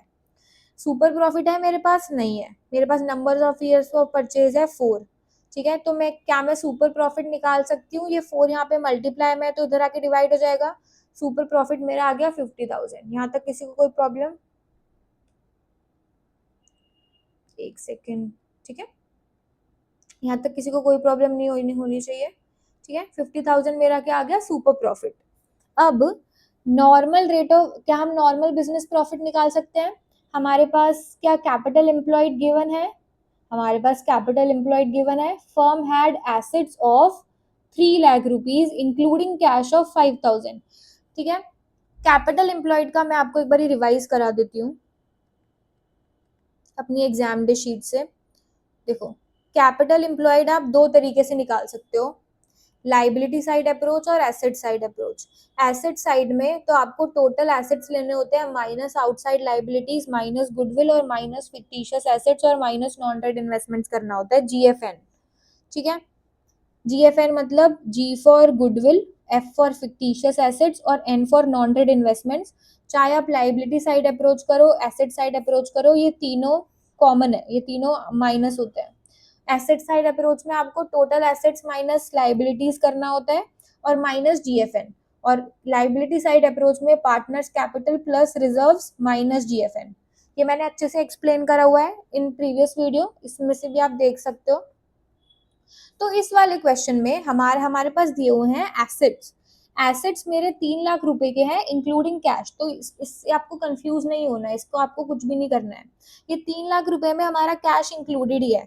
क्या हमारा फॉर्मूला क्या होता है, टोटल एसेट्स माइनस लाइबिलिटीज। इसमें लाइबिलिटीज मेरे को नहीं दी हुई, मतलब लाइबिलिटीज नहीं है, minus goodwill minus fictitious assets minus non trade investments.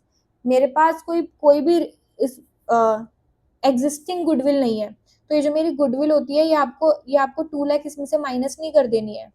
ये गुडविल मतलब जो आपकी बैलेंस शीट में लिखी हुई गुडविल है। ठीक है, परचेज्ड गुडविल और बैलेंस शीट की गुडविल अलग अलग होती है। ठीक है, goodwill of the firm is valued, तो ये मेरी वैल्यूड गुडविल है। आपकी जो यहाँ पे आप जीएफएन माइनस करते हो, ये आपकी बैलेंस शीट में एग्जिस्टिंग गुडविल होती है। क्या मेरी बैलेंस शीट में कोई एग्जिस्टिंग गुडविल है? नहीं है, तो मैं इसमें से कुछ भी माइनस नहीं करूंगी। ठीक है, तो आपको 3 लाख रुपीज जो दिया हुआ है मेरा, ये मेरा कैपिटल एम्प्लॉयड है। नॉर्मल रेट ऑफ रिटर्न 10% दिया हुआ है, तो कैपिटल एम्प्लॉयड इंटू 10% कर देंगे तो मेरा नॉर्मल बिजनेस प्रॉफिट आ गया 30,000। सुपर प्रॉफिट मैंने कैलकुलेट कर रखा है ऊपर 50,000। ठीक है, एवरेज बिजनेस प्रॉफिट मेरे को निकालना है, नॉर्मल बिजनेस प्रॉफिट मैं निकाल चुकी हूँ।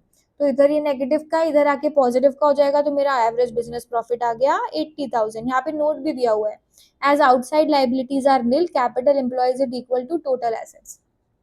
और जिसको डाउट है कि ये रिजर्व्स के बारे में क्या लाइन बोली गई है, ये भी मैं आपको बता देती हूँ। पार्टनर्स कैपिटल 2 लाख रुपीज की है, तो मेरे रिजर्व्स कितने होंगे, 1 लाख रुपीज के, क्योंकि देखो यहाँ पे आप एसेट्स लिखते हो, एसेट्स आपके 3 लाख रुपीज के हैं, यहाँ पे आप लाइबिलिटीज लिखते हो। ठीक है, पार्टनर्स कैपिटल मेरी 2 लाख रुपीज की है, तो मेरे रिजर्व्स 1 लाख के होंगे, तभी तो आपकी बैलेंस शीट टैली होगी 3 लाख 3 लाख। लेकिन आप इसको एसेट साइड अप्रोच से करोगे, 3 लाख रुपीज के एसेट्स हैं, आउटसाइड लाइबिलिटीज के बारे में आपको कुछ बोला नहीं गया तो वो नील है, तो आपको capital employed into number of normal rate of return 10% कर देना है, 3 लाख का 10% 30,000। ठीक है जी, ठीक है। 16 भी ऐसा ही है, इसमें हमें normal rate of return find करना है। तो इसमें हमें एवरेज प्रॉफिट दिया हुआ है, एवरेज कैपिटल एम्प्लॉयड दिया हुआ है 4 लाख, गुडविल दी हुई है आपको 1,20,000। जब भी आपको सीधा गुडविल दी गई हो ना, सबसे पहले आप गुडविल का फॉर्मूला लिख दो, ठीक है। 2 years परचेज दिया हुआ है तो आपको एक चीज मिल ही जाएगी, गुडविल मुझे दी हुई है 1,20,000, सुपर प्रॉफिट मेरे को नहीं दिया हुआ, numbers of years of purchase 2 है, तो सुपर प्रॉफिट कैसे आ गया मेरा 60,000, ये इधर 2 मल्टीप्लाई में इधर जाके डिवाइड में हो जाएगा, सुपर प्रॉफिट मेरा आ गया 60,000। अब जो आया है उसका फॉर्मूला लिख दो, सुपर प्रॉफिट क्या क्या होता है, average profit minus normal profit, ठीक है, थोड़ा सा जूम कर देती हूँ मैं, average profit minus normal profit, super profit की जगह सुपर प्रॉफिट जो मैंने कैलकुलेट करा है, एवरेज बिजनेस प्रॉफिट मुझे क्वेश्चन में गिवन है, फर्स्ट लाइन में देखो, अब बिजनेस अर्न एवरेज प्रॉफिट, अब business earn average profit of 1,20,000, ठीक है, और मेरा नॉर्मल बिजनेस प्रॉफिट नहीं दिया हुआ, तो मेरा नॉर्मल बिजनेस प्रॉफिट ऐसे कैलकुलेट करके आ गया 60,000 रुपीज, ठीक है,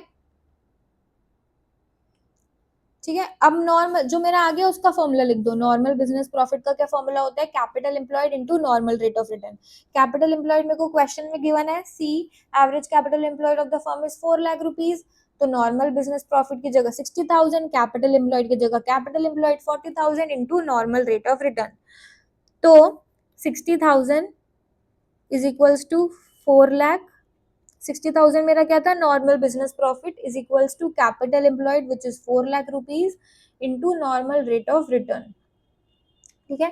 तो मेरा एनआरआर कैसे आ जाएगा, 60,000 divided by 4 lakh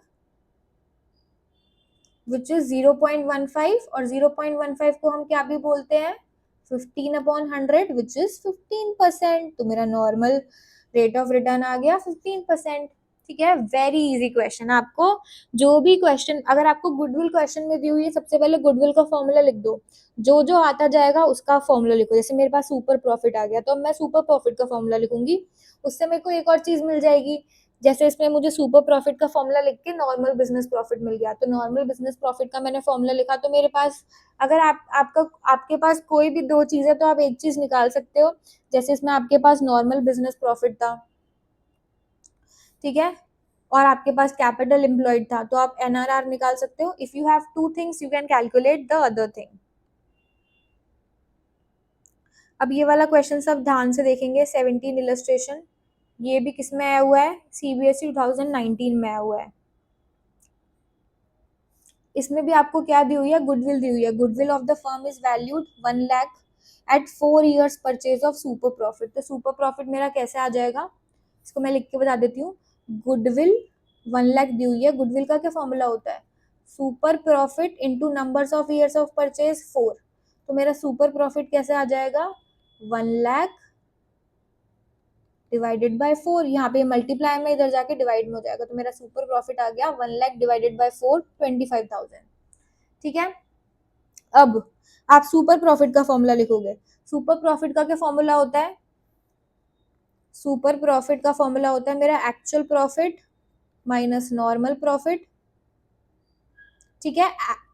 average profit आपको दिया हुआ है 80,000 एवरेज, ठीक है, तो 80,000 minus normal profit, super profit अभी हमने कैलकुलेट करा 25,000, तो इसको सॉल्व करके नॉर्मल प्रॉफिट मेरा आ जाएगा 80,000 माइनस 25,000 विच इज 55,000, देखो 55,000 आ गया मेरा नॉर्मल प्रॉफिट।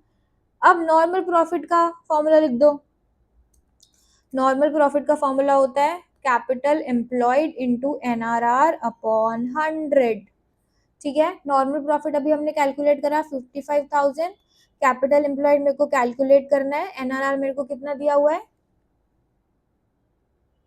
10%, तो कैपिटल एम्प्लॉयड मेरा कितना आ जाएगा 55,000 इंटू 100, ये 100 इधर डिवाइड में इधर मल्टीप्लाई में चला जाएगा और 10 इधर मल्टीप्लाई में तो उधर डिवाइड में चला जाएगा, तो ये उल्टा हो जाएगा, तो मेरा आ जाएगा 5 लाख। यहाँ पे मैंने एक जीरो एक्स्ट्रा लिख दिया गलती से, मेरा क्योंकि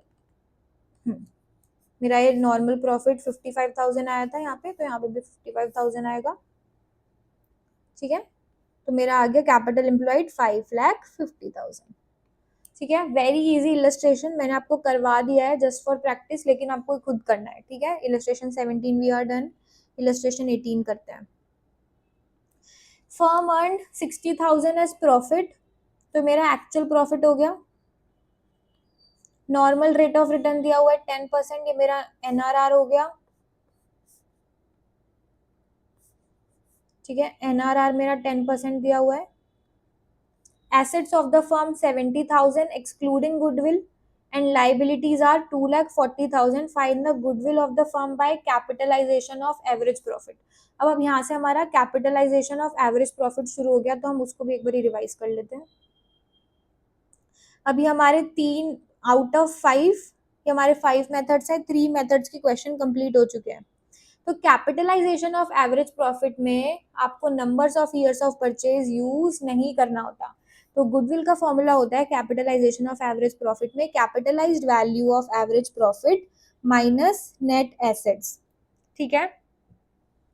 capitalised value of average profit का फॉर्मूला होता है average profits into 100 upon NRR, normal rate of return. अब इस ये जो फॉर्मूला है, इसकी पूरी एक्सप्लेनेशन मैंने आपको वीडियो में दी हुई है, तो आपको अगर नहीं समझ में आया फॉर्मूला कैसे आया, तो आप वो भी वीडियो रेफर करना, ठीक है। अब हम जल्दी से आ जाते हैं अपने क्वेश्चन पे, ठीक है। इसमें सबसे पहले हमारे पास एसेट्स गिवन है, एसेट्स गिवन है 7,20,000 और मेरे पास लाइबिलिटीज गिवन है 2,40,000। तो 7,20,000 माइनस 2,40,000 करके मेरे पास नेट एसेट्स आ गए। नेट एसेट्स का फॉर्मूला होता है टोटल एसेट्स माइनस लाइबिलिटीज, ठीक है। और गुडविल का फॉर्मूला होता है total capitalised value of firm minus net assets. तो नेट एसेट्स तो मेरे पास आ गए, अब मेरे को कैपिटलाइज्ड वैल्यू फाइंड करनी है।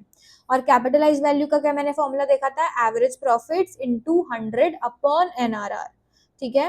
तो आपको इस क्वेश्चन में दिया हुआ है नॉर्मल, ये मेरे को एक्चुअल प्रॉफिट दिया हुआ है 60,000, कैपिटलाइज्ड वैल्यू हमें फाइंड करना है इनटू 100 अपॉन एनआरआर, ठीक है। तो ये सॉल्व करके मेरा कैपिटलाइज्ड वैल्यू आया 6 लाख।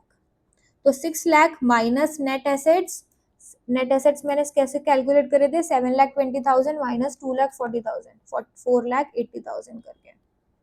तो 6 लाख माइनस 4,80,000 करके मेरा आ जाएगा गुडविल विच इज 1,20,000, ठीक है। ये फॉर्मूला का अगर आपको लॉजिक समझना है, you have to refer my goodwill वाला वीडियो, ठीक है, उसमें मैंने प्रॉपरली समझाया आपको।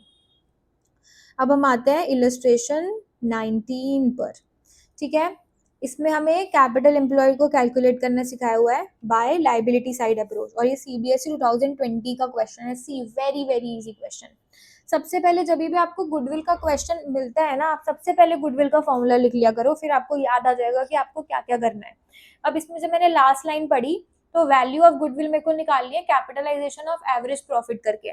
कैपिटलाइजेशन ऑफ एवरेज प्रॉफिट का क्या फॉर्मूला होता है, capitalised value of firm minus capital employed, ठीक है। इसके पहले हम ये कैलकुलेट करेंगे, फिर हम ये कैलकुलेट करेंगे। At least I get to know that what I have to calculate, ठीक है जी।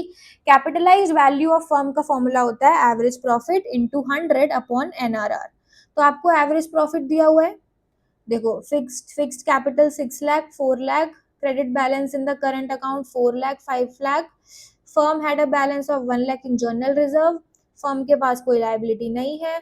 दे admitted Radhika for 1/4 share, average profits of the firm for the last 5 years is 5 lakh. तो कैपिटलाइज वैल्यू कैसे निकलेगी, 5 lakh into 100 upon NRR, NRR आपको 10% दिया हुआ है, ठीक है। तो कैपिटलाइज वैल्यू मेरी आ गई 50 लाख, ठीक है। अब आपको कैपिटल एम्प्लॉयड करना है, दोनों का आप माइनस करोगे तो आपके पास गुडविल आ जाएगी। अब इसमें हमारे पास दी हुई है, अब हम ध्यान से पढ़ेंगे, इसमें लाइबिलिटी साइड अप्रोच है। लाइबिलिटी साइड अप्रोच करके मैंने आपको वीडियो में बताया था कि कैपिटल एम्प्लॉयड को मैं क्या भी कहती हूँ, नेट एसेट्स। कैपिटल एम्प्लॉयड और नेट एसेट्स एक ही बात होती है। लाइबिलिटी साइड अप्रोच का फॉर्मूला होता है partners capital plus reserves minus GFN, और एसेट साइड का क्या होता है, total assets minus liabilities minus GFN। ठीक है, तो इसमें हमें पार्टनर्स कैपिटल दी हुई है तो हम लाइबिलिटी साइड अप्रोच से निकालेंगे। ठीक है, देखो इनकी फिक्स्ड कैपिटल है 6 लाख और 4 लाख। ठीक है, तो 6 लाख प्लस 4 लाख। उसके बाद क्रेडिट बैलेंस दिए हुए हैं उनके करंट अकाउंट में, फिक्स्ड कैपिटल 6 लाख और 4 लाख है, और credit balance in the current account 4 lakh और 5 लाख है। फिक्स्ड कैपिटल और करंट अकाउंट का डिफरेंस हमने पार्टनरशिप फंडामेंटल्स ऑफ पार्टनरशिप में सीखा हुआ है, तो उसके लिए आपको आना चाहिए। तो बेसिकली इनके 6 लाख 4 लाख और ये अगेन 4 लाख और 5 लाख करके मेरी पार्टनर्स की कैपिटल, ये चारों चीजें जब आप ऐड करोगे तो आपको यश और करण की पार्टनर्स कैपिटल मिल जाएगी। ये इनकी 6 लाख और 4 लाख, ये जो मैं ग्रीन कलर से हाईलाइट कर रही हूँ, जस्ट वेट अ मिनट, ये 6 लाख और 4 लाख मेरी करण और यश की फिक्स्ड कैपिटल है, और 4 लाख और 5 लाख ये मेरी करंट अकाउंट की कैपिटल है। ठीक है, तो ये मेरी चारों चीजें ऐड करके मेरे पास पार्टनर्स की कैपिटल आएंगी। उसके बाद हमारा फॉर्मूला क्या कहता है, partners capital plus reserves minus GFN। GFN goodwill, fictitious assets और नॉन ट्रेड इन्वेस्टमेंट्स तो हमें गिवन नहीं है, लेकिन हमें रिजर्व्स गिवन है 1 लाख रुपीज का, तो आपको 1 लाख को भी ऐड कर देना है, तो मेरी कैपिटल एम्प्लॉयड 20 लाख आ गई। फॉर्मूला मेरा होता है capitalized value of firm minus capital employed. Capitalized value हमने निकाली 50 लाख और कैपिटल एम्प्लॉयड 2 लाख, तो गुडविल मेरी आ गई 30 लाख। 50 लाख माइनस 20 लाख करके 30 lakh. I hope I am clear. Illustration 20। ठीक है, इलस्ट्रेशन 20 में सबसे पहले कैपिटल एम्प्लॉयड निकाल लेते हैं, सेम मेथड। 2 लाख 2,40,000 50,000, और ये डेबिट दिया हुआ है। करंट अकाउंट का अगर डेबिट बैलेंस होता है मतलब वो नेगेटिव होता है, कैपिटल का हमेशा क्रेडिट बैलेंस होता है, अगर डेबिट लिखा है मतलब कैपिटल का नेगेटिव बैलेंस है। तो आपको 2 लाख प्लस 2,40,000 ये दोनों चीजें हो गई, और 50,000 यहाँ पे माइनस 10,000 कर देना है क्योंकि ये मेरा डेबिट है। तो मेरा कैपिटल एम्प्लॉयड आ गया 4,80,000। ठीक है, एवरेज प्रॉफिट मेरा 90,000 दिया हुआ है, तो average profit 90,000 into 100 upon normal rate of return करके 9 लाख मेरा आ गया capitalise value of the firm. Capitalized value of the firm minus capital employed, 9 lakh minus 4,80,000 करके मेरा आ जाएगा 4,20,000 का गुडविल। ठीक है, इलस्ट्रेशन 21। ठीक है, एवरेज प्रॉफिट दिया हुआ है और आपको NRR दिया हुआ है 10%। Can you calculate. अब अच्छा, अब इसमें कैपिटलाइजेशन ऑफ सुपर प्रॉफिट आ गया। कैपिटलाइजेशन ऑफ सुपर प्रॉफिट का हम फॉर्मूला देख लेते हैं, super profit into 100 upon NRR। ठीक है, ये कैपिटलाइजेशन ऑफ सुपर प्रॉफिट का फॉर्मूला होता है। एक बार दोनों फॉर्मूलाज अच्छे से देखो, लर्न करो।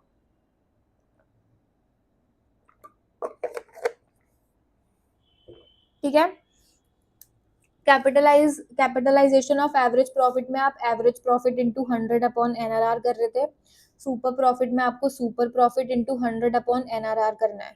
ओके,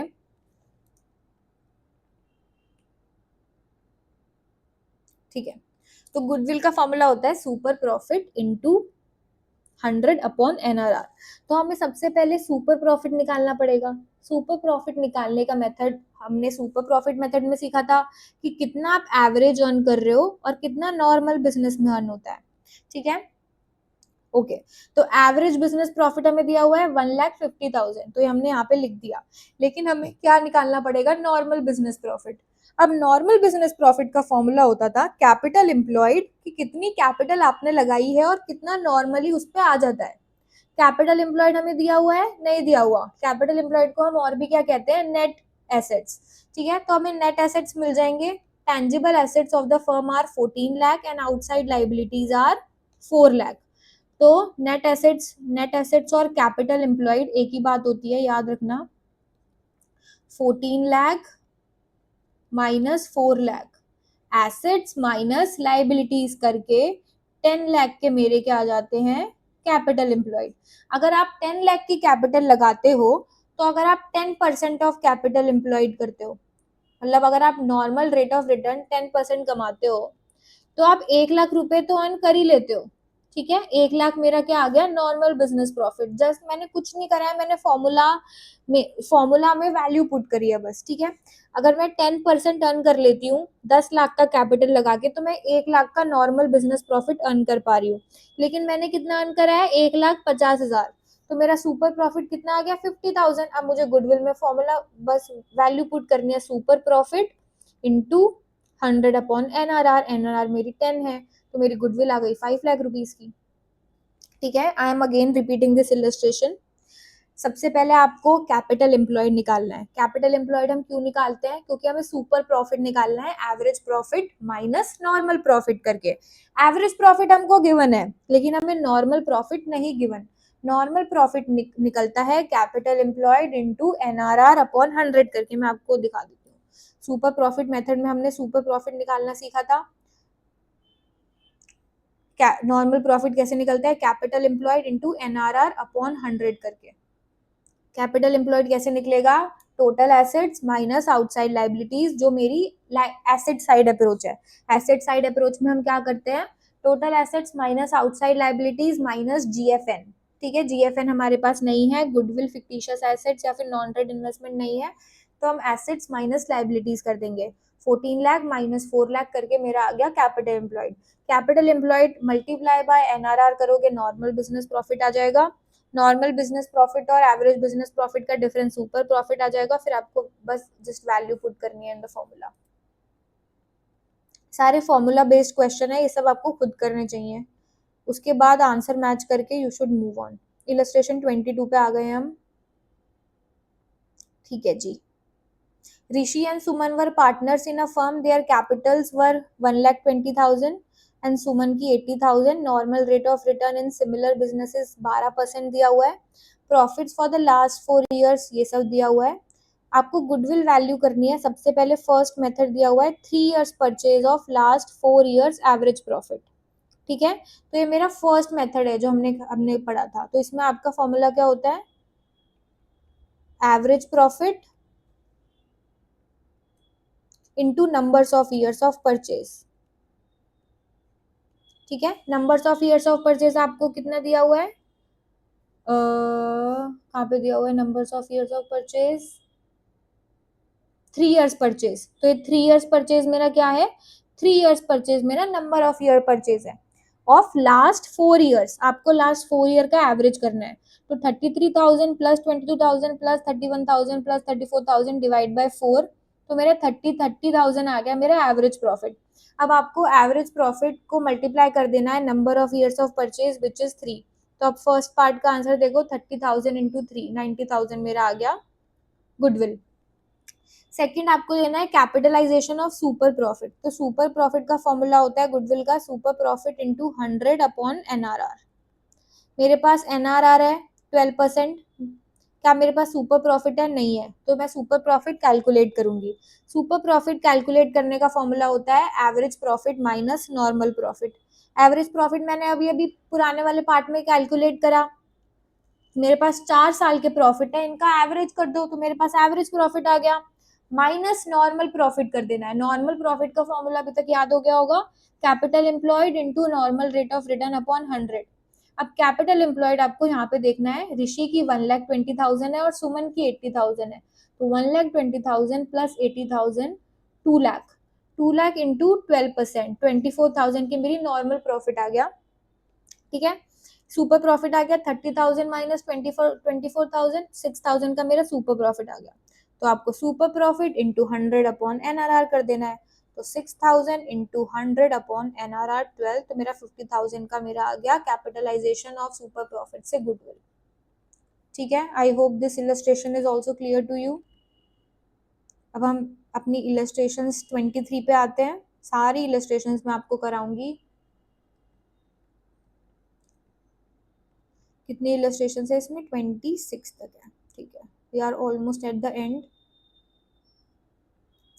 23rd पे आते हैं हम। ठीक है, इसमें आपको गुडविल हमें सुपर प्रॉफिट से करना है। सबसे पहले कैपिटलाइजेशन ऑफ सुपर प्रॉफिट का फॉर्मूला लिख लो, super profit into 100 upon NRR। ठीक है, सुपर प्रॉफिट कैसे कैलकुलेट होता है, एक्चुअल और average profit minus normal profit. और नॉर्मल प्रॉफिट कैसे कैलकुलेट होता है, capital employed into NRR upon 100। अब देखते हैं हमारे पास क्या क्या है और क्या क्या नहीं है।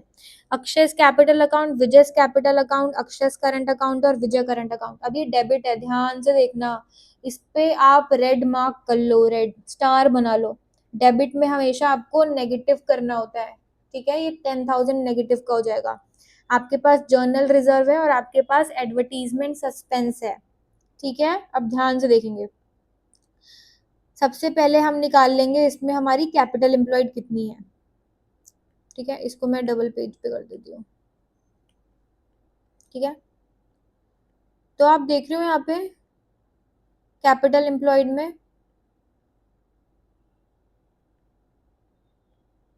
एक सेकेंड, तो ये 1,20,000 is Akshay capital account, 1 lakh is Vijay capital account, 20,000 is Akshay current account. Table में देखते रहो।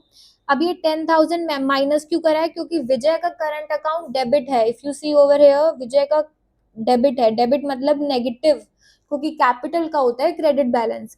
जर्नल रिजर्व, आप लाइबिलिटी साइड अप्रोच का क्या फॉर्मूला होता है, partners capital account plus reserves minus GFN। Partners capital account plus reserve, तो जर्नल रिजर्व 20,000 का यहाँ पे प्लस हो गया, माइनस GFN। अब ध्यान से देखना, गुडविल हमारे पास नहीं है, लेकिन ये जो एडवर्टीजमेंट सस्पेंस है, ये मेरा क्या होता है, फिक्टिशियस एसेट्स। फिक्टिशियस एसेट्स का एग्जांपल होता है सस्पेंस अकाउंट। तो एडवर्टीजमेंट सस्पेंस 10,000 का मैं डिडक्ट कर दूंगी, minus GFN। Exam day sheet में देखो, सिर्फ 2 पेज की एग्जाम डे शीट है, इसको रिवाइज करोगे यू आर सॉर्टेड। तो लाइबिलिटी साइड अप्रोच में partners capital plus reserves minus GFN। यहाँ पे आप फिक्टिशियस एसेट्स में लिख लो, एग्जाम्पल में एडवर्टीजमेंट सस्पेंस, ठीक है। This addition you can do, ठीक है। तो मेरे पास कैपिटल एम्प्लॉयड आ गया। अब नॉर्मल प्रॉफिट, अब मेरे पास कैपिटल एम्प्लॉयड आ गया, तो मैं नॉर्मल प्रॉफिट निकाल सकती हूँ। नॉर्मल प्रॉफिट का क्या फॉर्मूला होता है, capital employed into normal rate of return upon 100। अब देखो क्वेश्चन में आपको यहाँ पे normal rate of return other information में दी हुई है, normal rate of return is 10%। I have calculated, मैंने आधा आधा ये क्वेश्चन पढ़ा, यहाँ ये मैंने टेबल पढ़ी। अब ये टेबल देख के मुझे पता है कि यहाँ से मेरा कैपिटल एम्प्लॉयड आएगा, और मेरे को नेक्स्ट पार्ट में ही normal rate of return the हुई है। तो मेरे को मतलब इतने पेज पे नॉर्मल प्रॉफिट का कैलकुलेशन दिया हुआ है, तो मेरा नॉर्मल प्रॉफिट आ गया capital employed into normal rate of return करके, तो 24,000 मेरा नॉर्मल प्रॉफिट आ गया, ठीक है। अब मेरे को सुपर प्रॉफिट निकालने के लिए एवरेज प्रॉफिट और निकालना है। अब मैं एवरेज प्रॉफिट भी निकाल लेती हूँ हाथ की हाथ। 2023 का दिया हुआ है 40,000, इसमें कोई एडजस्टमेंट नहीं है। 2023-24 का दिया हुआ है 45,000, इसमें कोई एडजस्टमेंट नहीं है। 50,000 में लॉस बाय थेफ्ट है, तो ये मेरा एबनॉर्मल लॉस है। एबनॉर्मल लॉस को मैं क्या कर देती हूँ, ऐड कर देती हूँ, क्योंकि इसकी वजह से मेरा प्रॉफिट कम हो गया होगा, तो प्रॉफिट को बढ़ा दो। 50,000 प्लस 5,000, 55,000। ये भी इजी है। 60,000 एक्सक्लूडिंग डेप्रीसिएशन ऑन मशीनरी 6,000, मतलब आपको डेप्रीसिएशन चार्ज करना था लेकिन आपने करा नहीं, तो उसको भी चार्ज कर दो। आपने खर्चा लिखा नहीं, खर्चा ना लिखने की वजह से आपका प्रॉफिट क्या हो गया होगा, ज्यादा हो गया होगा, प्रॉफिट को कम कर दो। 60,000 माइनस 6,000, 54,000। तो ये मेरा चारों साल का एडजस्टेड नॉर्मल प्रॉफिट आ गया। अभी अभी आपको इसमें डिवाइड बाय 4 कर देना है, क्योंकि हम 4 साल का कर रहे हैं, प्रीसीडिंग 4 ईयर्स। तो 48,500 मेरा क्या आ गया, average profit. Average profit minus normal profit हम ऑलरेडी कैलकुलेट कर चुके हैं। Average profit minus normal profit करके मेरा सुपर प्रॉफिट आएगा। Super profit into 100 upon NRR कर दो, आपकी गुडविल आ जाएगी। आई hope this illustration is also clear, ठीक है। अगर आपको सब कुछ समझ में आ रहा है, then please hit the like button. I am getting every illustration done, okay. Illustration 24, last 3 illustrations to go. ठीक है। इसमें हमें सुपर प्रॉफिट्स कैपिटलाइजेशन और एवरेज प्रॉफिट कैपिटलाइजेशन से अपना प्रॉफिट, अपना गुडविल निकालना है। ठीक है जी। सबसे पहले हमें दिया हुआ है एवरेज प्रॉफिट, सिंपल है ये इलस्ट्रेशन, बिल्कुल फॉर्मूला में पुट करना है। सबसे पहले हम सुपर प्रॉफिट निकाल लेते हैं, ठीक है, क्योंकि हमें सुपर प्रॉफिट का कैपिटलाइजेशन करना है। सुपर प्रॉफिट का क्या फॉर्मूला होता है, average profit minus normal profit. तो एवरेज प्रॉफिट मेरे को दिया हुआ है 20 लाख। अब मेरे को माइनस नॉर्मल प्रॉफिट करना है सुपर प्रॉफिट निकालने के लिए। तो नॉर्मल प्रॉफिट कैसे निकलेगा, कैपिटल एम्प्लॉयड 25 लाख इंटू 20%। देखो नॉर्मल प्रॉफिट कैसे निकलेगा, 25 लाख का 20% 5 लाख। ठीक है, तो एवरेज प्रॉफिट मेरा दिया हुआ है 20 lakh, average profit minus normal profit 5 lakh, तो 15 लाख का मेरा आ गया सुपर प्रॉफिट। ओके जी। सुपर प्रॉफिट 15 लाख आ गया, multiply by 100 upon normal rate of return मुझे 20% दी हुई है, वो करके मेरा आ गया गुडविल 75 लाख। ठीक है। और कैपिटलाइजेशन ऑफ एवरेज प्रॉफिट करोगे तो एवरेज प्रॉफिट आपको 20 लाख गिवन है, 20 lakh into 100 upon 20 is my normal rate of return, तो मेरा आ गया 1 CR। मेरा capitalise value of average profit आ गया। Capitalise value of average profit minus net assets करके आपका आ गया गुडविल 75 लाख। ठीक है। आपको नेट एसेट्स भी क्वेश्चन में गिवन है 25 लाख। दोनों तरीके से आपका सेम आंसर आएगा। Okay, now we will do illustration 25 and illustration 26. Illustration 25 and 26 connected है, let me show you why. Illustration 25 में आपको average capital employed 10 lakh rupees given है, और मैंने क्या बताया था कि कैपिटल एम्प्लॉयड नेट एसेट्स के बराबर होता है। तो आपको ई में नेट एसेट्स की वैल्यू दी हुई है, आप कैसे निकालते हो net assets, assets minus liabilities करके 12 लाख माइनस 1 लाख, तो आप इसमें 11 लाख आ रहा है। तो इसमें कैपिटल एम्प्लॉयड और एसेट्स, नेट एसेट्स अलग अलग आ रहे हैं, तो हम किसको प्रेफरेंस देंगे वाइल कैलकुलेटिंग, तो वो हम इसमें देखेंगे। लेकिन इलस्ट्रेशन 26 में इफ यू सी, आपको capital employed, average capital employed 11 lakh given है, और एसेट्स माइनस लाइबिलिटीज करके 15 माइनस 4 करके 11 लाख आ रहा है। तो यहाँ पे तो सेम आ रहा है, तो यहाँ पे कोई दिक्कत नहीं है, आप कुछ भी ले सकते हो। तो पहले हम इलस्ट्रेशन 26 कर लेते हैं, because in this we just have to put value in are in whatever is asked. तो हमको गुडविल वैल्यू करना है on the base of capitalization of average profit and capitalization of super profit. सबसे पहले मेरे को profits for the last 3 years given है 1 lakh, 1,20,000 and 1,40,000। तो मैंने इसको एवरेज करके एवरेज प्रॉफिट निकाल लिया 1,20,000, करेक्ट। अब आप कैपिटलाइज्ड वैल्यू कैसे निकालते हो, average profit which is 1,20,000 into 100 upon NRR. NRR मेरी 10 गिवन है, तो मेरी कैपिटलाइज वैल्यू आ गई 12 लाख। 12 लाख में से आप 1 लाख माइनस कर दोगे which is my average capital employed. दोनों में सेम है, अगर आप ये वाली यूज करो, यहाँ पे भी 11 लाख है, यहाँ पे भी 11 लाख है, तो 12 लाख माइनस 1 लाख करके मेरा आ गया 1 लाख की मेरी गुडविल। ठीक है। Capitalization of super profit method. Super profit में आपको सबसे पहले सुपर प्रॉफिट कैलकुलेट करना है। सुपर प्रॉफिट कैसे कैलकुलेट करते हो आप, average profit minus normal profit करके।